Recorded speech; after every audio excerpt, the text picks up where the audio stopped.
you were handed a quiz, and I typically don't hand this out till later because I don't want your anxiety level to go up. Because sometimes when you hear the word quiz, you're automatically drawn back to high school days or college days when that anxiety comes up when you are given a quiz.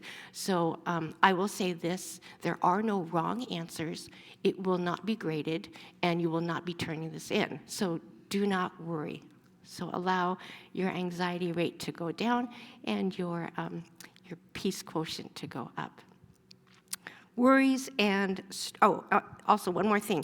At one point in this morning's message, I'm going to ask you to reflect on the past 6 days and just pull out something that God reminds you of that you are thankful to Him for, and or a provision that He gave that you can trust Him for the coming week. Okay, thankful, trusting. Okay, just think about that.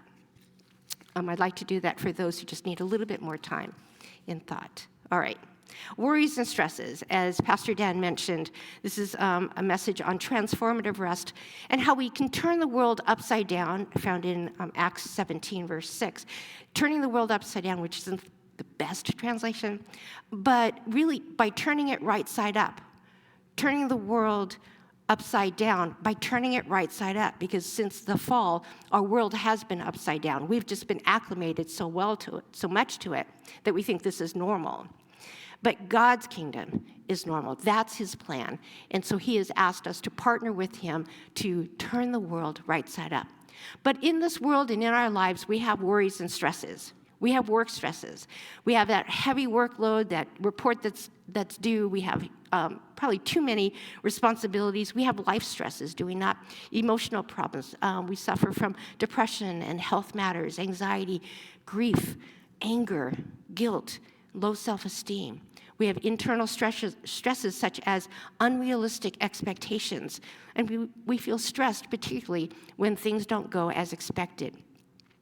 If you've been stressed out for a short period of time, you may start to notice some of these physical signs.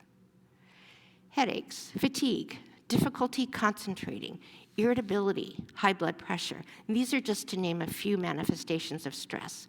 So here's an audio quiz. You don't have to respond, but just kind of stay tuned with me. How would you describe yourself? As more stuck or receptive? More worried or attentive? More indifferent or curious? More anxious or in awe? More hurried or harried versus patient? More compartmentalized versus integrated? Are you the same person Sunday morning as you are Sunday afternoon, as you are Monday morning and Saturday night? Are you more integrated? Is your life more integrated, whether you are with your family or with your employees or your boss or alone? Even when we seemingly get enough hours of sleep, I wear my Fitbit to sleep just to kind of get some information on my sleep. And I ask that I get 8 hours of sleep. I have not reached that yet. But even when we seemingly get enough hours of sleep and we take naps, which I think are totally underrated. Naps are wonderful. And even when we wind down or zone out with Netflix or TV, or relax with food or drink, walks, or even more work, we're still tired. And what these are symptoms of is rest deprivation. There are kinds of rest, and we're going to unpack this in a little bit, but oftentimes we think about two basic categories, and that is physical rest. God gives us an example of physical rest in His ordaining creation for 6 days and then resting that seventh day. Not that He needed to sleep, but He rested and enjoyed the successes of the previous 6 days. So physical rest, but also spiritual rest. It's certainly something that we will enjoy in the world to come, but it's also for the here and now. It is that sense of security of having peace with God and enjoying the peace of God, that right relationship with Him and that right relationship with other people, as well as with ourselves, and thus allows us the peace of God to be known, experienced, and reflected in our lives. This bears witness to the King and his kingdom as he reigns in our lives, a point where we turn the world right side up. This is how we turn the world right side up, even in how we rest. But we often forget about the importance of rest.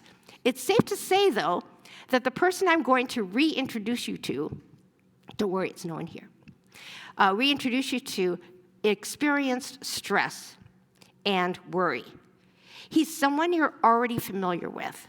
His name is Moses, and his story is in the book of Exodus. I can tell you a little bit about the book of Exodus as it is part of the genre of the law. Oftentimes we think of the law as just a list of do's and don'ts, and the misconception of the law in the Bible is just that. It just tells Christians what to do and what not to do. Sometimes non-believers believe that Christians just follow a bunch of rules. We think of the Ten Commandments, perhaps, as Charlton Heston or the Prince of Egypt, and that's about as far as we get with Moses. But my hope is in the next 20, 25 minutes, you'll begin to see the law differently and how it relates to us when it comes to what we need, and that is rest. Because the law is revelatory. It was regulatory for the people then in that era, in that time, but it is revelatory for us. More than 15 times in the law, God will say, so that you will know who I am. So it reveals who God is. It's revelatory. It reveals who God is and what he is like. He is relational, and he wants to be known. His design is for us to be mindful and involved with him as he is mindful and involved in our lives. And this is meant to distinguish his people, to maintain their distinctiveness by the way they live their lives, and this includes in the way that they would rest. So here's a 3-minute review of the previous 33 chapters prior to my reading of Exodus chapter 33, verses 1 through 17. The people of Israel in Egypt, and this is what you're going to hear, listen for how God wants to be known and how his people were designed to be distinct. Okay, ready? Put your seatbelts on. 3 minutes, 32 chapters. They were many and strong in Egypt, a fearful king, bitter lives and eliminating newborn boys. That was the king's thing. Baby boy placed in the riverbank, Pharaoh's daughter to claim, drawn from the water, Moses would be his name. Sister watches and intercedes. Moses gets mom time. Grown Moses sees his burdened people. Murder was his crime. Kills an Egyptian in secret, not a secret at all. Called out by one of his own. Could this be his downfall?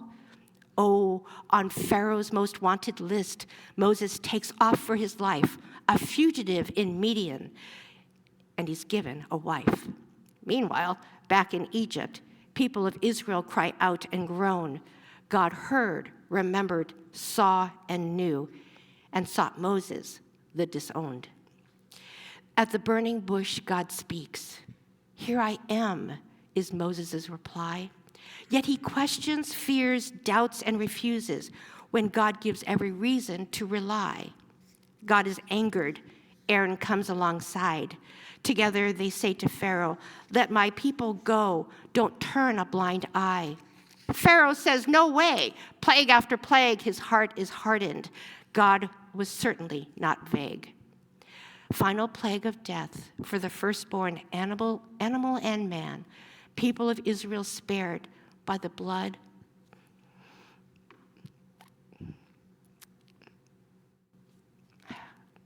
of a lamb. Egypt hastens to send the people of Israel away.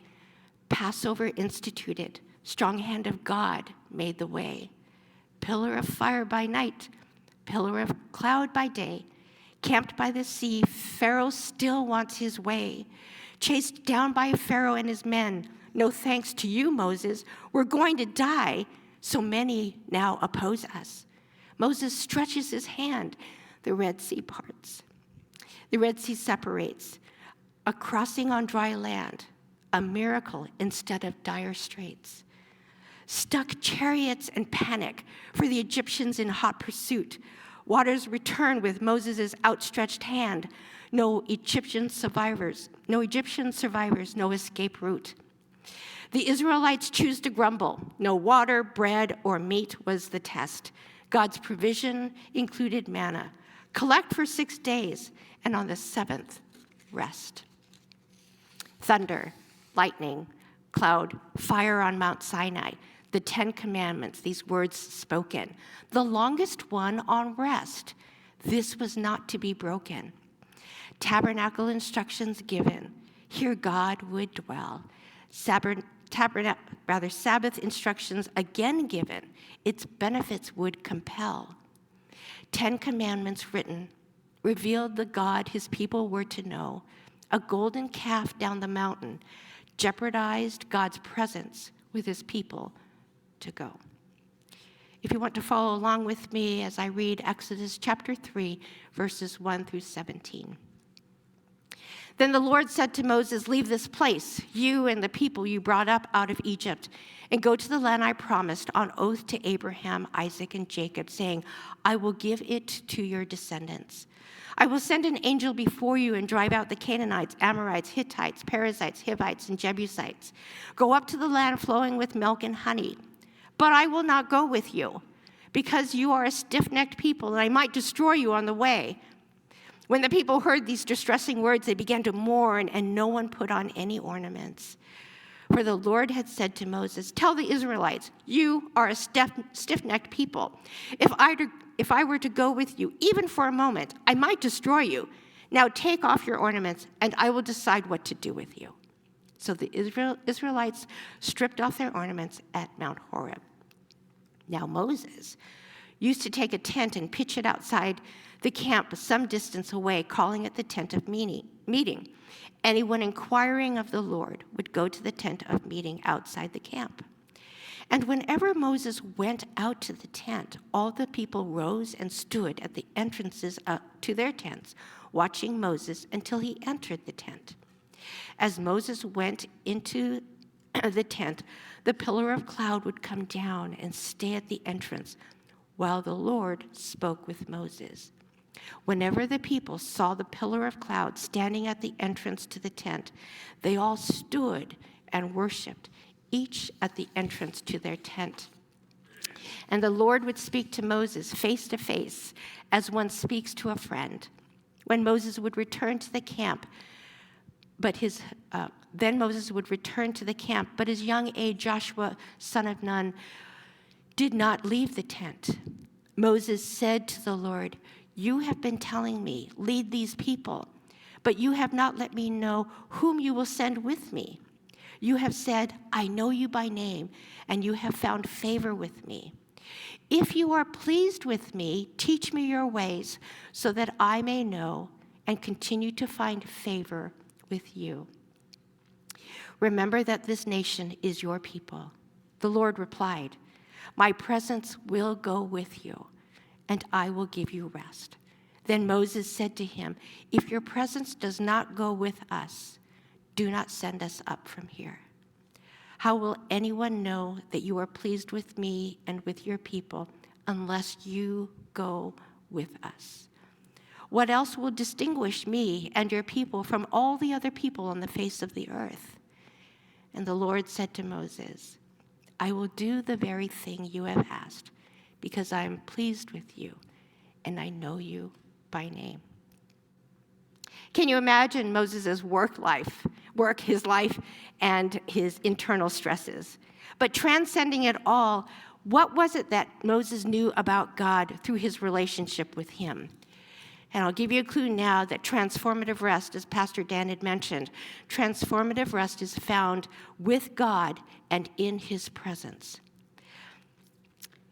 In verse 14, as we have read, in his presence is rest. And over the past couple of days, I think yesterday we did a bit more of an extended list of what we find in God's presence. But just to kind of give you a few, in God's presence is joy, is favor, is satisfaction, is unending blessings, is protection. In God's presence, God revealed who he is and what he is like. What is his presence like? And then, so what did Moses know? What did he experience of God's? Moses experienced God's desire that the people would know that God is the Lord. Moses experienced God's desire for the people to trust him. It is difficult to trust someone that you do not know. And so God says, get to know me so that you will trust me.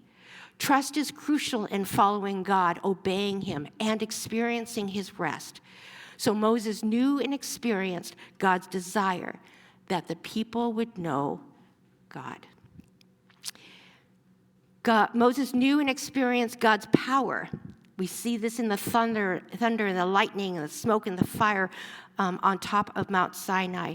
It was in miraculous provisions that God would prove himself and his power. And Moses experienced and knew that. Moses also knew and experienced God's holiness when no one was allowed to come up the mountain because of the distance. This is how holy God was, to protect the people from coming into the presence of a holy God without the provisions needed, and that would come later. So Moses knew and experienced God's desire, God's power, God's holiness, and God's closeness. His intimacy and his intimate relationship with God was seen as a man who speaks to God as a friend in verse 11. The forgiveness of God that Moses represents and intercedes for God's people and asks God to forgive them of their sin is a way of seeing God's intimate involvement with his people and how he wants to be known by his people. Moses is transformed by being in the presence of God. It was a distinctive for him, and it is a distinctive for all of God's people. When we leave with the presence, with God's transcendent, when we are in God's transcendent presence, what we leave with is his transcendent perspective. We leave with God's perspective, so we can always ask throughout our days, God, what is your perspective?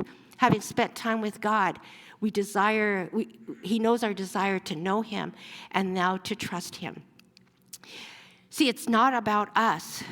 It's not on our shoulders. It's all about God. It's not the absence of trials and challenges and stress that causes rest, that brings rest. It is the presence of God. If your God is big, then knowing his desire, design, power, holiness, closeness, forgiveness will mean a lot to you. But if he is small, if you don't know God, then these words will mean very little to you. But God desires for him to be known by you. So transformative rest is found with God in his presence. It's also found with God in his Sabbath. In Exodus chapter 20, we don't have to turn there, but the first first reading of the Ten Commandments is found in Exodus 20. The second one will be found after the 40 years in the wilderness. So that's going to be found in Deuteronomy 5. But they're echoed the same. In the Ten Commandments, we kind of think, remember, as I mentioned before, they're just a list of do's and don'ts. But the Ten Commandments is God's way of saying, this is how you are to worship me. This is how you are to worship me when you engage with me, when you engage with others, but under the umbrella of this is how you are to worship God. And commandment number 4 is to remember the Sabbath and keep it holy in Exodus chapter 20, verses 8 to 11. It's recorded, remember the Sabbath day by keeping it holy. 6 days you shall labor and do all your work, but the seventh day is a Sabbath to the Lord your God. On it you shall not do any work, neither you, nor your son or daughter, nor your male or female servant, nor your animals, nor any foreigner residing in your towns. For in 6 days the Lord made the heavens and the earth, the sea and all that is in them, but he rested on the seventh day. Therefore the Lord blessed the Sabbath day and made it holy. Keeping the Sabbath is a testimony of one's set-apartness, our distinctiveness, just as Israel would have had that distinctive. The commands to celebrate the Sabbath was like a stopping day. where we would stop, where the Israelites would simply stop. It wasn't just an order to cease from labor, but it was actually to stop, to enjoy the results of the previous 6 days. So I just want you to think for 15 seconds. Think about the previous 6 days. And would you jot down somewhere or put it on your phone as a note? What are you thankful for that God did in these past 6 days? How many seconds did I give you? 6? 15. Oh, 15. Sorry, I didn't know what this meant. 15 seconds. Okay, you now have 10.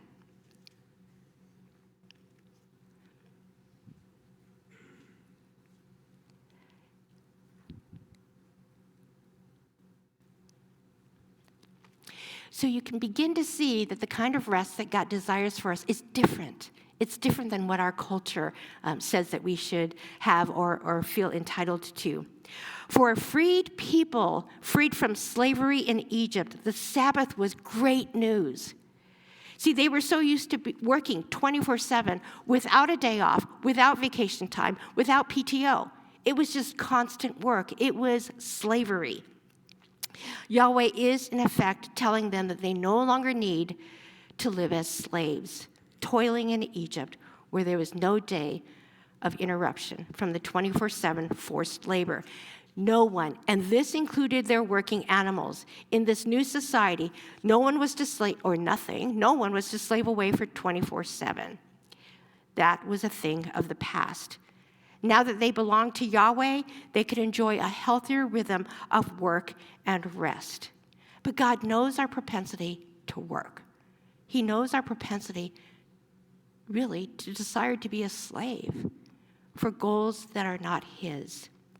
God's creative work, as mentioned in Exodus, modeled this. He rested, and He brings order out of the universe. And He rested, not that He was tired and needed to sleep or take a nap, but He enjoyed the successes of His creation. He could sit back and enjoy those fruits. Our restlessness entered the human experience when we got our first bite, when our ancestors got their first bite from the tree of knowledge of good and evil. And I sometimes ask my students, when did FOMO first appear?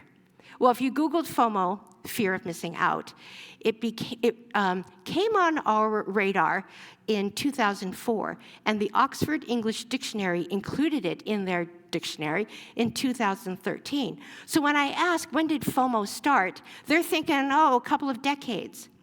I believe FOMO started in the garden, the fear of missing out.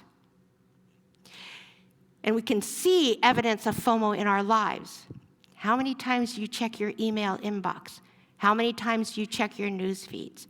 How many times do you check who liked what you posted on Facebook? How quickly do we respond to a notification alert or text messages? How often do we check our news feeds? How often do you check any form of social media? Research has shown that if you spend more than an hour a day cumulative on any kind of social media site, you are considered an addict. I won't ask for a raise of hands, but I think we have a number of addicts in the house.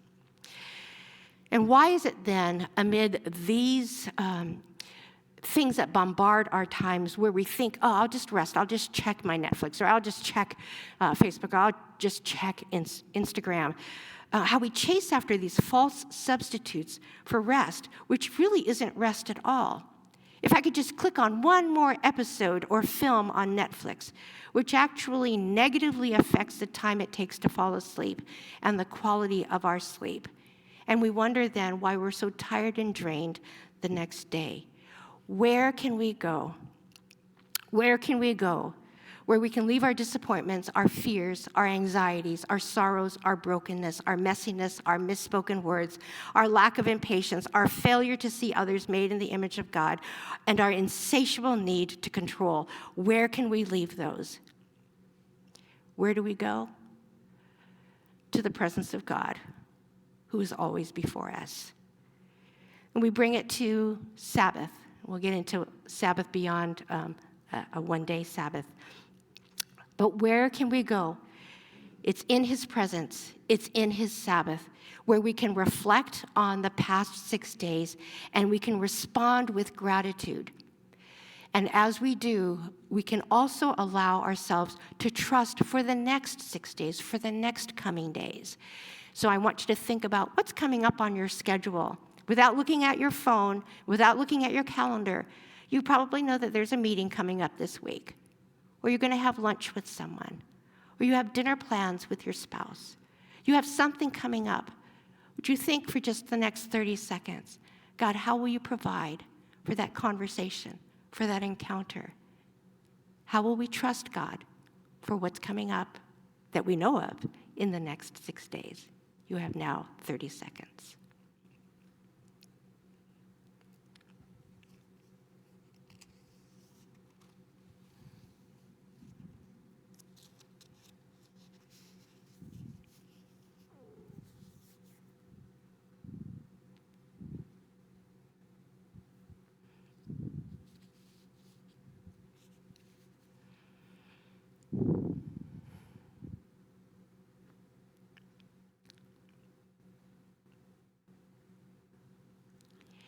So as God has already modeled for us in the giving of manna for 6 days and then not collecting any manna on the seventh so that the Israelites would be able to rest, the Israelites needed to trust God to provide for their needs for the coming 6 days.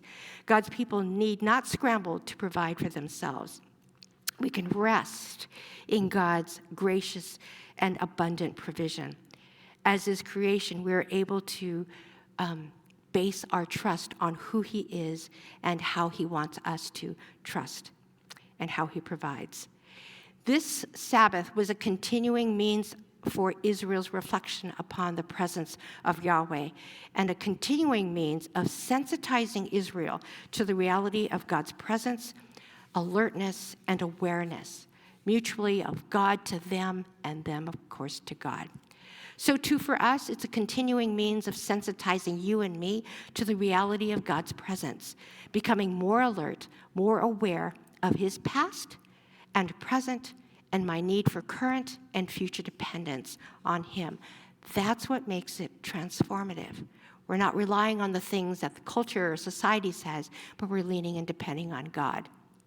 How will we become then more aware of His nudges and His promptings and His voice and His enabling? I was walking along one of the pathways on campus one day, and I simply heard, not audibly, but I just felt a strong impression of God saying, "Joanne." And I instinctively just looked up to the clouds, to the heavens, and I responded with, "Yes."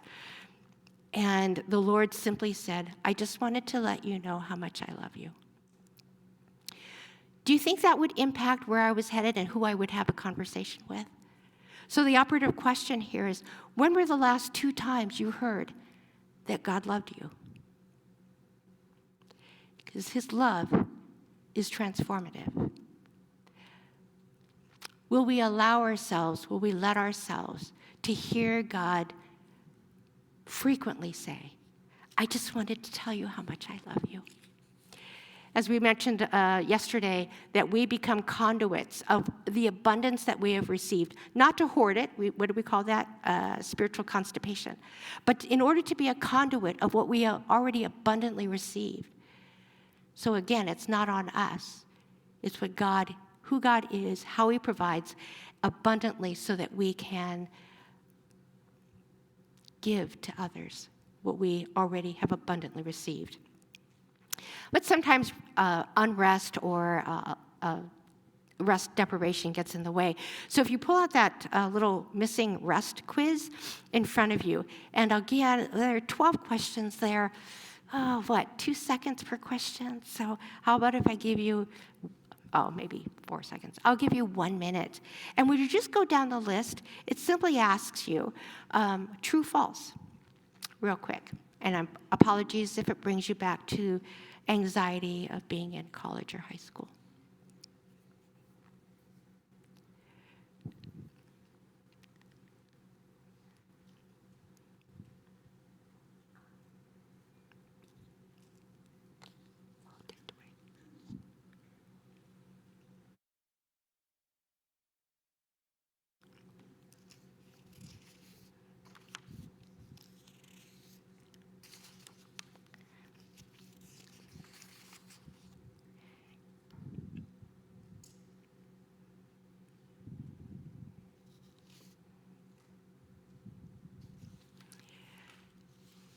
Okay. So you have this missing rest quiz in front of you. Did anyone, well, I'm not going to embarrass anybody. If you circled true or you kind of designated true on any one of those, then the following words that I have to share with you will make sense because they actually sync with 7 points that I'm going to be bringing up. But I'll be real quick because I only have 8 minutes left. Okay. I sometimes get 7 hours of sleep, but I still wake up tired. The second question. I really should move around more when I work in my office or my home office. This is a question that addresses physical rest. So you can note, I'm not collecting these, so you can write down physical rest. The third question, true, false, I find myself distracted, lacking eye contact when having a conversation with someone. That's addressing mental rest. There's 7 different types of rest that Sandra Dalton Smith in her book Sacred Rest addresses. And I like this because sometimes we, again, kind of group rest into physical and spiritual. But when she unpacks these into 7 different types of rest, it's easier to identify, like this is where I need specific addressing in this kind of rest. So 3 is mental rest. 4, there are activities that I do, but they leave me feeling depleted. Again, mental rest. Number 5, I am on some sort of social media cumulative for more than an hour a day. Number 5, that's mental rest. Number 6, I find it easy to step into comparing myself with others. Emotional rest. Delight is a word often missing in my vocabulary. Emotional rest. 8, I could be better at committing more of me and my work to God, spiritual rest. Number 9, I find it difficult to say no to people, social rest. Number 10, I can sit for 2 hours straight working on my computer, sensory rest. My Sabbaths, 11, my Sabbaths are not very Sabbath-like, creative rest. And the last, number 12, I find little time to spend in silence and solitude, creative rest. So if you circled any of those as true, these are the types of rest that I'm just going to very, very quickly unpack. That physical rest, you can kind of understand. There are passive and active forms of physical rest. And what Dalton addresses is active rest that actually adds to the quality and quantity of our sleep. So she won't talk about sleep being the ultimate goal, but that is the kind of active rest that contributes to good sleep. So you can understand what physical rest is. Mental rest, it's as important it is to rest your body, it's equally important to quiet your mind from the ongoing influx of information it receives. It's the internal running commentary you have with yourself. It plays from the moment you wake up to the moment you fall asleep. Mental rest. So you'll need to address some things that cultivate active mental rest. Emotional rest. This is questions 6 and 7. You experience emotional rest when you no longer feel the need to perform or meet extra expectations. It is a cessation of emotional striving. In our interactions with others, we give a bit of ourselves. Emotional rest is a deposit back into our emotional account. The only way out of an emotional pit is to return to the place where we can rest in our current truth without shame or guilt. I don't know of any other place you can find that except in the presence of God. Spiritual rest, we kind of addressed that. It's that sanctuary where we lay down our fight and we are able to rest. The spiritual experiences, the spirit experiences brokenness in the form of spiritual trauma, anger toward God, lack of belief in God, and feeling a disconnectedness from God. Spiritual rest is where the broken places mend in the presence of God. Social rest is when we find comfort in our relationships and social interactions. It's the ability to find solace in one another, and that would be a godly community. Sensory rest. We live our lives immersed in sensations. The problem is most of us take our senses for granted. Sensory rest involves denying one or more of your senses the experience of the physical world for short periods. Periodic times of selective sensory deprivation deliberately remove external distractions and stimuli from your senses in order to regenerate them. Again, this active sensory rest. And then creative rest. Creative rest is the rest one finds immersed in creative beauty. I think of God's creation.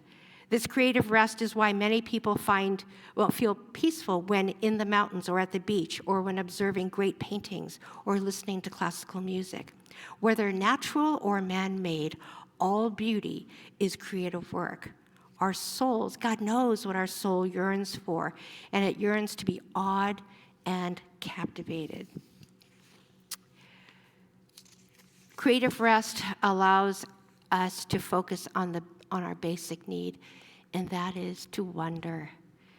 If your day today requires you to think outside the box, you will be prone to be deficient in creative rest. Authors get writer's block, musicians lose their groove, moms lose their zest for life, husbands lose the awe of loving well, jobs with high demands on your creativity will require greater periods of creative rest in order to rejuvenate and liberate your creative juices. So to cap, transform, and all of this transforms us. Can you see that as we seek rest, it transforms us by being in the presence of God, because transformative rest is God's gift back to us. Transformative rest is found in God's presence, and it's found in his Sabbath. Now, how do we apply this when it comes to turning the world right side up? How do you spend your Sabbath? Because how you engage with God in the Sabbath really sets the pattern for the rest of the week. Sabbath is a stopping day, but I believe that when God set this up, he wants us to have Sabbath moments throughout the week. Periods of time where we just pause and stop. Thank him for what he's just provided for, and to trust him for what is to come. We apply this gift of rest because we are in God's presence. So as we think and pray and rethink, meditate on the truths of living in the presence of God, that's that coram Deo Latin term that we talked about yesterday, under the presence and authority of God, and as we seek to honor and glorify God, these are the three things I think we can settle on doing, and that is, 1, know God, get to know him.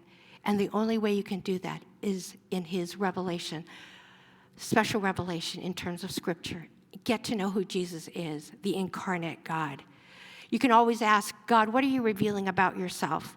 What are you revealing about yourself in your word? And he'll do that, and it adds to our vocabulary of adoring him.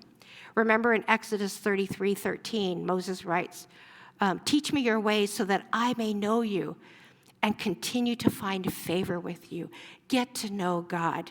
Have a conversation with God throughout your day. Can you ask him, God, what is your perspective?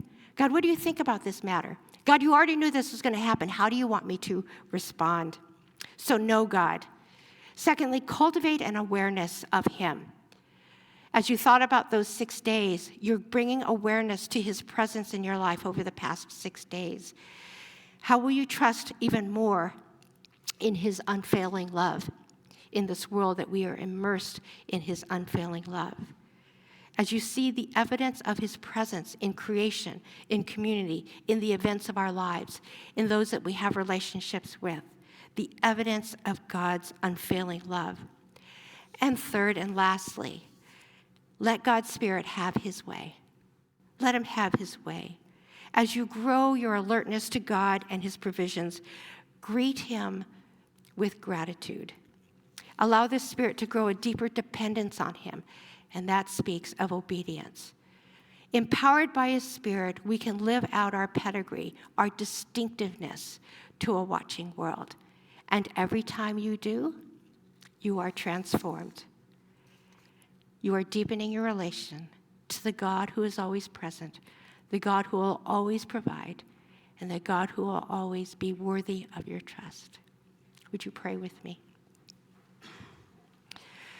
Oh God, to adore you, we can spend so much time simply adoring you for who you are. And as we do, we know we come up short. So would you forgive us when we squander time, when we sacrifice the rest that you design and intend for us. Instead, Lord, would you remind us that we have your peace given to us as a gift because of the completed work of your Son. We can have the peace of God that accompanies the peace with God. And as we ask, would you allow us to be more alert and aware of your presence, to be found more grateful for your provision, and to obey you in our trust of you, to know that you are worthy of our trust. And God, what is such a fascinating outcome of this is not more work, it's rest. So thank you, Your Majesty, for knowing us and knowing exactly what we need, your presence and your rest. In Jesus' name we pray. Amen.